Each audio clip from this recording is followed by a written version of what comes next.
Oke, selamat datang. Kali ini kita bakal bedah bareng-bareng sebuah panduan seminar yang menarik banget tentang gimana caranya menemukan pasangan hidup yang ideal dari kacamata Islam. Yuk kita mulai perjalanan ini buat sama-sama paham apa sih yang sebetulnya penting dalam sebuah ikatan suci. Nah, ini kan pertanyaan universal banget ya. Sebelum kita mulai mencari, tentu kita harus tahu dulu dong apa sih yang sebenarnya kita cari. Mari kita lihat bagaimana panduan ini ngebantu kita menjawabnya. Ini dia peta jalan kita buat beberapa menit ke depan. Kita bakal mulai dari mengapa menikah itu penting, terus bahas hukumnya, lalu masuk ke kriteria spesifik dalam memilih pasangan, dan kita tutup dengan langkah-langkah praktisnya. Baiklah, kita masuk ke bagian pertama. Nah, yang menarik, panduan ini nggak langsung loncat ke gimana caranya, tapi mulai dari fondasinya dulu. Kenapa? Jadi, mengapa sih pernikahan itu begitu dianjurkan? Apa aja keutamaannya? Keutamaan pertama dan yang paling fundamental yang disorot dalam panduan ini adalah bahwa pernikahan itu digambarkan bukan cuma sekedar ikatan sosial, tapi sebagai sumber ketenangan jiwa.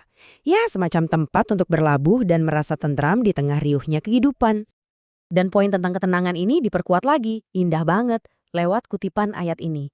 Di sini ditegaskan, kalau rasa tentram dalam pernikahan itu adalah salah satu tanda kekuasaan Tuhan, sesuatu yang memang sudah dirancang dalam ikatan itu sendiri.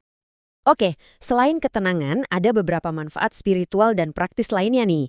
Panduan ini menyebutkan bahwa Allah menjanjikan kecukupan rezeki, lalu pernikahan adalah sunnah atau tradisi yang dicontohkan para rasul, dan juga efektif banget untuk menjaga kesucian diri. Poin kuncinya, pernikahan itu dianggap begitu penting, sampai-sampai dikatakan bisa menyempurnakan separuh perjalanan spiritual kita. Sekarang, muncul pertanyaan menarik. Apa menikah itu wajib buat semua orang, setiap saat? Yuk, kita lanjut dan lihat gimana materi ini ngasih nuansa pada topik ini. Karena ternyata jawabannya nggak sesimpel ya atau tidak loh. Nah, lihat deh perbandingannya. Jadi, kalau seseorang emang butuh dan mampu untuk menikah, maka itu sangat dianjurkan. Tapi, kalau dia nggak punya kebutuhan, misalnya nggak ada keinginan, atau nggak mampu, hukumnya jadi makruh atau nggak dianjurkan. Ini nunjukin kalau aturannya tuh fleksibel banget, melihat kondisi masing-masing orang. Oke, sekarang kita masuk ke jantung pembahasannya nih. Kalau tadi kita ngomongin kenapa, sekarang kita bahas siapa. Kriteria spesifik apa aja sih yang perlu kita cari dari seorang calon pasangan? Buat para pria yang lagi cari istri, atau dalam istilahnya akhwat, panduan ini ngasih penekanan utama di satu hal, agamanya. Kenapa? Soalnya diyakini dari agama yang baik itu bakal lahir karakter-karakter mulia lainnya seperti lemah lembut, taat, dan penuh kasih sayang yang jadi pilar utama ketenangan rumah tangga. Begitu juga sebaliknya buat wanita yang cari suami atau ikhwan. Lagi-lagi, agama dan pemahamannya jadi nomor satu. Tapi, khusus buat pria, ada dua kriteria tambahan yang penting banget.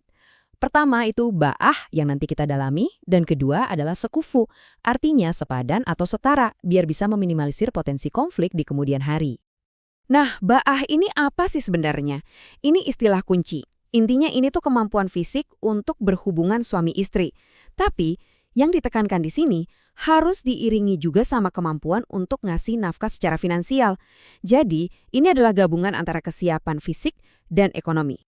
Dan landasan soal pentingnya baca ini datang langsung dari hadis yang dikutip dalam seminar ini. Pesannya jelas banget kan? Kalau seorang pemuda sudah punya kemampuan ini, menikah adalah jalan yang sangat dianjurkan untuk menjaga diri. Oke, kriteria udah dapat. Sekarang pertanyaannya, gimana cara ngubah teori ini jadi kenyataan? Yuk kita lihat langkah-langkah praktis dan prioritas dalam perjalanan menuju pernikahan. Nah, panduan ini ngasih alur yang jelas banget. Mulai dari yang paling dasar, punya penghasilan.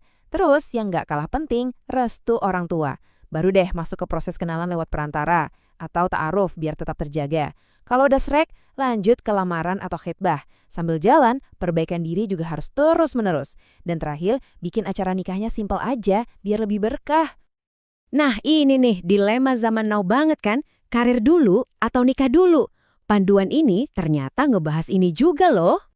Dan buat jawab dilema tadi, panduan ini nggak ngasih jawaban saklek, tapi ngingetin kita sama prinsip dasar yang ada di hadis ini. Intinya, keputusan besar kayak gini tuh nggak bisa lepas dari ridho orang tua. Jadi, intinya bukan milih karir atau nikah. Sarannya tuh lebih ke gimana kita komunikasi dan buktiin diri. Bangun kepercayaan sama orang tua, tunjukin kalau kita tuh siap dan bertanggung jawab, bukan cuma asal nekat. Dengan begitu, kekhawatiran mereka yang biasanya jadi alasan penundaan bisa diredam.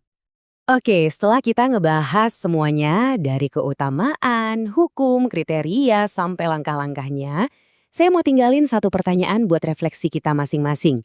Dari semua hal tadi, kalau harus milih satu aja, kualitas apa sih yang paling penting, yang nggak bisa ditawar sama sekali, yang Anda cari dari seorang pasangan?